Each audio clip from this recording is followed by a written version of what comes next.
আসসালামু আলাইকুম viewers, cooking 24 আওয়ারে আপনাদের স্বাগতম। আজকে আবারও নিয়ে হাজির হলাম নতুন একটা রেসিপি। আর রেসিপিটা হলো চাল কুমড়োর ভাজি রেসিপি।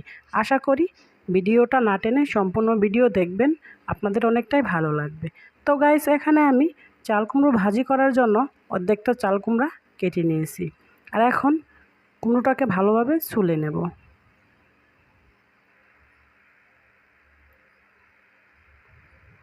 তো গাইস, কুমড়োটা কিন্তু আমার ছোলা হয়ে গিয়েছে। আর এখন আমি কুমড়োটাকে পিস পিস করে কেটে নেব। পিসের সাইজটা কিন্তু বেশি বড়ও হবে না, আবার বেশি ছোটও হবে না, বেশি কিন্তু মোটাও হবে না।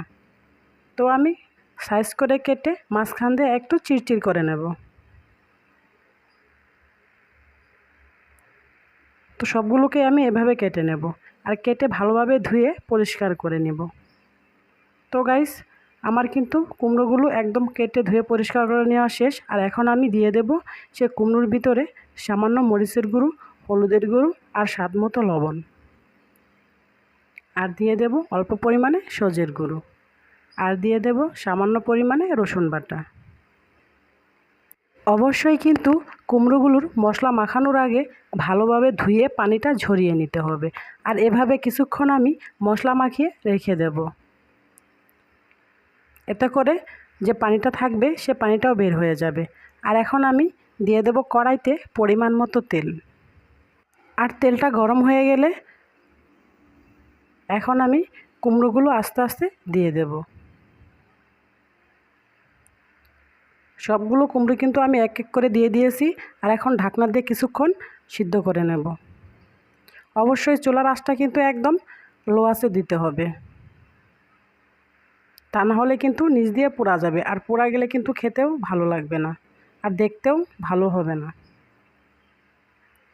তো গাইস, দেখতে দেখতে আমার এক পাশে হয়ে গিয়েছে। আমি এ পাশটা উল্টিয়ে অপর পাশে করে নিচ্ছি। এক এক করে সবগুলো কুমড়ো আমি উল্টিয়ে নেব, আর একদম লো আঁচে ভালোভাবে ভেজে নেব। এখন কিন্তু আর ঢাকনা দিয়ে ঢেকে দেব না। তো গাইস, আপনারা কিন্তু অবশ্যই একটু চেক করে দেখতেও পারেন যে কুমড়ো ভাজিগুলো ঠিকঠাক হয়েছে কি না। আমার কিন্তু কুমড়ো ভাজি একদম রেডি। আর এখন আমি এক এক করে সবগুলো কুমড়ো ভাজি নামিয়ে নেব। একদম সাধারণ একটা রান্না, খুব অল্প সময়ের ভিতরে এভাবে রান্নাটা করা যায়। আর খেতেও কিন্তু অনেকটাই সুস্বাদু হয়।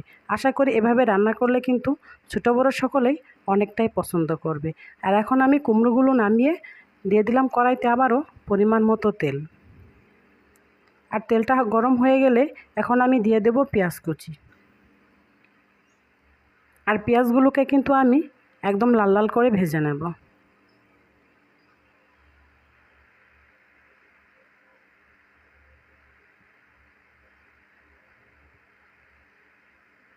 পেঁয়াজগুলো ভাজার সময় অবশ্যই সামান্য পরিমাণে লবণ দিতে হবে। এতে করে পেঁয়াজটা একটু লবণ লবণ লাগবে, আর খেতেও কিন্তু ভালো লাগবে। আর আমার পেঁয়াজগুলো কিন্তু একদম ভাজা শেষ। আর এখন আমি পরিবেশন করে নিচ্ছি। তো গাইস, দেখতেই পাচ্ছেন কুমড়োর ভাজিটা কতটা দেখতে সুন্দর হয়েছে। আসলে এই ভাজিটা এভাবে করলে কিন্তু খেতে অনেকটাই সুস্বাদু হয়। আশা করি এই রেসিপিটা আপনাদের অনেক ভালো লেগেছে। এই রেসিপিটা যদি আপনাদের অনেক ভালো লেগে থাকে, তাহলে আমার চ্যানেলে লাইক দিয়ে সাবস্ক্রাইব করে অবশ্যই আমার পাশে থাকবেন। আর একবার হলো এই রেসিপিটা ট্রাই করে দেখবেন।